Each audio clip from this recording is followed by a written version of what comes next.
This is Colleen Lemma, Starseed Astrologer and Spiritual Messenger. I just wanted to touch base with you all. Today is April 10th, 2016. I wanted to create a Soul Reflections video as it's been a while since I've done so. And in this Soul Reflections video, we're going to talk a little bit, very briefly, about some of the energies that we're experiencing right now. I know a lot of you are feeling a little bit challenged. Some of you are feeling a little bit tired, both physically and spiritually. And I thought maybe making this video would help us all to get in touch with the reason why that might be, at least from an energetic and astrological perspective. So this month of April, if we think about it from a numerological vibration, it is a karmic number 13 month, which reduces to a 4. So this is a month to where, again, the energies kind of slow down. It's a month to where we're paying attention to more practical things. And sometimes it feels like we're pushing against the tide, so to speak. With this vibration of the month, there's a lot going on as far as internal change and transformation. But on the outer level, it feels like we're stuck. It feels like we've been or are being kept from moving forward, so to speak. Now, looking at that astrologically, right now we have Mars, the planet of energy and forward movement, and it's in the sign of Sagittarius, which normally would be this uplifting, fiery, energetic, inspirational sign, but it's slowing down, getting ready to turn retrograde. And in fact, it's going to turn retrograde next Sunday, April 17th. So as it's slowing down, this is why our physical energy seems to be a little bit challenged. We're feeling a little bit more tired than usual. This is why spiritually we're feeling like we're a little stuck or stagnant, not sure what direction to go, or feeling like we just can't move forward in any good way. Now, along with Mars slowing down, which is again slowing down the energies around us, it's also very close to a challenging aspect to Neptune. And although Neptune is a very spiritual planet, it's also a planet that can deal with illusion or confusion, and it also sometimes can usurp the energy, or dematerialize things. And since Mars is about physical energy and forward momentum, with it being very close as it's stationing to go retrograde, very close to this challenging aspect to Neptune, it's causing that sense of challenge to be a little bit more heightened, a little bit more intense, so to speak. So I wouldn't be surprised if we're having some unusual dreams in our dream time. Again, even though we're getting enough sleep, supposedly, we might be waking up feeling tired or lacking in energy. We might be lacking in motivation as far as working on projects or moving forward on our life path or career path. And once this planet Mars starts to go retrograde, it will then start to pull away from Neptune a little bit. So it's going to take probably a couple of weeks for it to speed up its movement, but we'll start to feel less of that intensity of lacking energy or lacking direction or lacking motivation. And we'll make another Soul Reflections video probably as we move into the month of May sometime, although Mars will be moving back into the sign of Scorpio at some point, and then the energy is going to shift as well.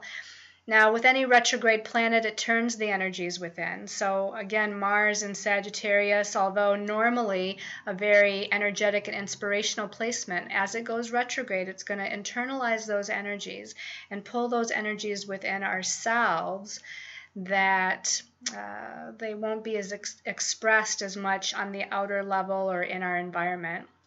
Now, also this month, we are going to have a Mercury retrograde, and we have this fairly often throughout the year, but this time it's going to be in the sign of Taurus. So Mercury has moved into Taurus. It's more about practical thinking, determination with our thoughts and our ideas, and wanting to really push ahead and move forward, although Taurus moves rather slowly. Now, when it goes retrograde, it's also going to internalize that energy, and we all know from past experience what types of things happens during Mercury retrograde. So we can have, missed meetings, or things happen with electronics or cars or our phone devices. There's going to be miscommunication because Mercury rules communication.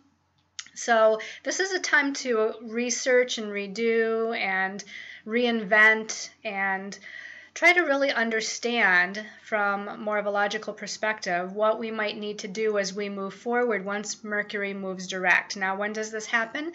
Mercury technically goes retrograde on April 28th and will be retrograde until May 22nd, but it's going to enter its shadow period on April 14th. And so this is, according to when I'm making this video, next Thursday is April 14th. So we're already going to start experiencing some of those Mercury retrograde types of energies as it moves into. And what does that mean when we say it's moving into its shadow period? What that means is that even though technically Mercury doesn't go retrograde until April 28th, it's going to retrograde all the way back to 14 degrees of Taurus before it turns direct on May 22nd.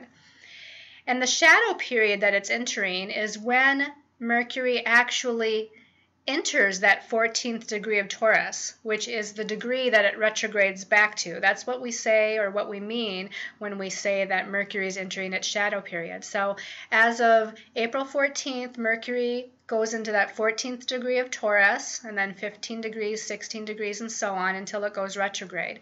Retrogrades all the way back to 14 degrees Taurus, which is why we start experiencing some of those miscommunication or technological issues or challenges, again, slowing down our thinking so that we can make appropriate decisions and that we don't miss any information once Mercury finally does go direct just after the middle of May. One last thing that I want to mention in this short video is that Jupiter, which is in Virgo, is in a challenging or square aspect to Saturn in Sagittarius. Now, these two planets were exactly challenging one another, or in an exact square, the day that we had that full moon lunar eclipse in Libra back in March. That was March 23rd. Now, because of the retrograde motion of Saturn right now, and Jupiter is also right now in retrograde motion, but is going to turn to direct motion before Saturn does. So these two planets are actually going to come together to an exact challenging square aspect once again, and that will occur on May 26th. But between now and until mid-June, Jupiter and Saturn are within a couple of degrees of one another, which is close enough to bring forth these challenging energies that we're experiencing by Jupiter squaring Saturn. So what is that? Jupiter is a planet of expansion and growth, but it's in this more focused sign of Virgo, a sign that pays attention to the small details and kind of pulls the energies in where Jupiter wants to expand. Saturn, on the other hand, is a planet that is a planet of limitation and restriction, pulling the energies in, but it's in this expansive sign of Sagittarius, looking at the bigger picture or the far-reaching picture of our life or what it is that we're working towards. So already both of these planets are in signs that they're not comfortable in, and then add to that they're challenging one another. So it's really bringing up a lot of confusion. It's bringing up some anxieties. It's bringing up some feelings of our goals and destiny being limited or restricted or kept from us. Now, the trick with any astrological configuration is that there's always an upside. And instead of focusing on some of those downsides and some of those restrictive qualities that we're talking about here, we want to focus on the upside. And the upside of this configuration, Jupiter squaring Saturn, is that Jupiter is expanding our sense of being able to pay attention to the small steps that we each need to take on our path to reach our goals. And the blessing with Saturn and Sagittarius is that it's bringing form and a sense of manifestation to the energies of blessings in our life, because Sagittarius also rules blessings. Now, putting these together, we have to somehow maneuver and balance the energies in the most positive and appropriate way so that we are expanding and changing our belief systems, our perspectives on us feeling a little challenged or slowed down. And rather than feeling challenged and slowed down, look at it that the universe is slowing us down so that we don't miss any important steps. That the universe is asking us to really go within and pay attention to what is the next step that I can take that will assist me in reaching the goal that I'm working on, whatever that goal might be, in whatever area of life that it might be. And again, in the end, Saturn in Sagittarius is helping us to manifest our goals, to have a sense of security within our goals, to bring our dreams into reality. But it's through slowing down and paying attention again to those small steps. And all of these things that are going on, Mars going retrograde, slowing us down, and Mercury going retrograde, slowing down our thought processes and making sure that we're not missing any details that we need to pay attention to. All of this is part of the bigger picture that's going to eventually bring us to a better and brighter place in our personal future as well as the future of humanity and the planet.